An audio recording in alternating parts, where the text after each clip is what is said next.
আমার শরীর খারাপ হয়েছে, আমার কাশি হয়েছে, এটা আমি গিয়ে বললাম আর আমাকে দিয়ে দেয়া হলো। সেইটা আগামী দিন থেকে আর করা যাবে না। অনেকের রাত্রিবেলা ২ চামচ কাপ সিরাপ না খেলে ঘুম হয় না। এরকম অনেক বয়স্ক মানুষ, ইভেন ইয়াং মানুষেরও দেখা যায়। কাপ সিরাপকে তারা নেশাদ্রব্য হিসেবে ব্যবহার করতে পারে। কাপ সিরাপ বা অন্যান্য সিরাপের উপর যে নিষেধাজ্ঞা, যে প্রেসক্রিপশন ছাড়া সেটা বিক্রয় করা যাবে না, সেটি অত্যন্ত সঠিক সিদ্ধান্ত।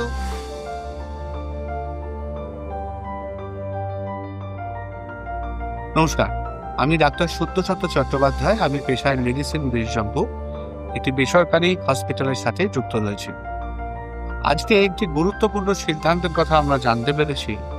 আমাদের স্বাস্থ্য ব্যবস্থা থেকে সিদ্ধান্ত নেওয়া হয়েছে যে কোনো প্রকার কাফ সিরাপ, মানে কাশির জন্য ব্যবহৃত সিরাপ বা অন্যান্য সিরাপও ডাক্তারের প্রেসক্রিপশনে লেখা ছাড়া, যাকে আমরা বলি ওভার দ্য কাউন্টার, মানে আমার শরীর খারাপ হয়েছে, আমার কাশি হয়েছে, এটা আমি গিয়ে বললাম আর আমাকে দিয়ে দেয়া হলো, সেইটা আগামী দিন থেকে আর করা যাবে না।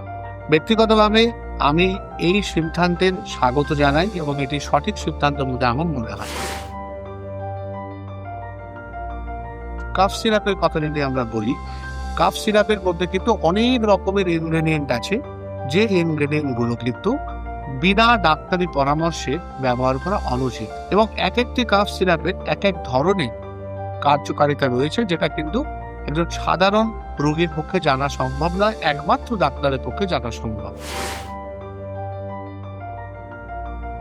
কিছু কাফ সিরাপে শুধুমাত্র আমরা বলি অ্যান্টিহিস্টামিনিক সেই ধরনের ওষুধ থাকে।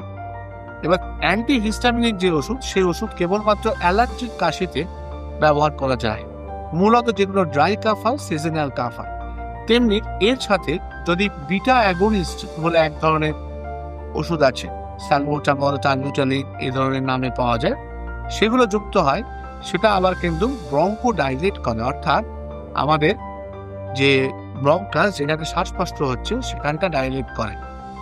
তো যার শ্বাসকষ্ট নেই, যার অ্যাজমা নেই, তার কিন্তু স্যালবুটামল অনেক রকম সমস্যা করতে পারে। হাতে ট্রেমার হয়, চোখে জল চলে আসে, বা বিভিন্ন রকমের মুখে প্যালপিটেশন হয়, অন্যান্য পার্শ্ব প্রতিক্রিয়া হতে পারে। তেমনি যার অ্যালার্জি নেই, তার অ্যালার্জির ওষুধের কাফ সিরাপে লাভ নেই। আবার এমন অনেক পেশেন্ট আছে যাদের জন্য শুধু কোডেন টাইপের ওষুধ দেওয়া হয়।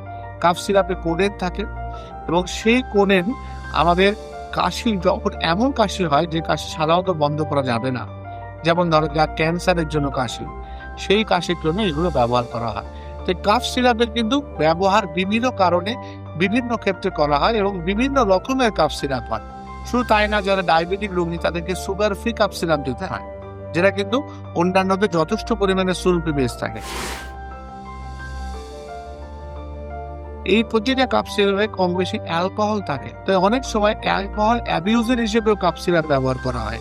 অনেকের রাত্রিবেলা ২ চামচ কাপ সিরাপ না খেলে ঘুম হয় না। এরকম অনেক বয়স্ক মানুষ, ইভেন ইয়াং মানুষেরও দেখা যায়। কাপ সিরাপকে তারা নেশাদ্রব্য হিসেবে ব্যবহার করতে পারে। সেই কারণে কাপ সিরাপ বিনা প্রেসক্রিপশনে ব্যবহার করা একদমই উচিত নয়। সরকারের এই সিদ্ধান্তকে আমরা স্বাগত জানাই। শুধু কাপ সিরাপ না, বিভিন্ন ধরনের সিরাপ আছে, বিভিন্ন কারণে ব্যবহার হয়। কখনো গ্যাস অম্বলের জন্য ব্যবহার হয়, কখনো আমাদের শরীরে কোষ্ঠকাঠিন্যের জন্য ব্যবহার হয়, বা অনেক ওষুধ যারা বাচ্চারা বিশেষ করে খেতে পারে না, তাদেরকে সিরাপ হিসেবে দেওয়া হয়। এক একটা ওষুধের এক এক রকম কার্যকারিতা, এবং সেই পার্টিকুলার সিরাপগুলি ডাক্তারের অনুমতি ছাড়া কোনোভাবেই, একদম যেমন দোকানদারের উচিত না যে বিনা প্রেসক্রিপশনে দিয়ে দেয়া, অন্যদিকে পেশেন্ট হিসেবে বা রোগী হিসেবে কারো উচিত না যে সেটাকে নিয়ে ডাক্তারকে না দেখিয়ে বা ডাক্তারের পরামর্শ না নিয়ে দোকান থেকে সেটা কেনার চেষ্টা করা। তাই এই যে কাফ সিরাপ বা অন্যান্য সিরাপের উপর যে নিষেধাজ্ঞা, যে প্রেসক্রিপশন ছাড়া সেটা বিক্রয় করা যাবে না, সেটি অত্যন্ত সঠিক সিদ্ধান্ত।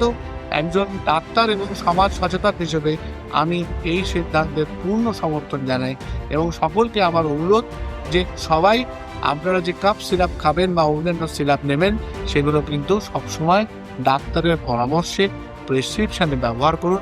নইলে এক ধরনের কাপ সিরাপের জায়গায় অন্য ধরনের কাপ সিরাপ খেলে আপনার শরীরে কিন্তু বিভিন্ন রকম পার্শ্ব প্রতিক্রিয়া হতে পারে। ভালো থাকুন, সুস্থ থাকুন, নমস্কার। এবিপি আনন্দ, এগিয়ে থাকে, এগিয়ে রাখে।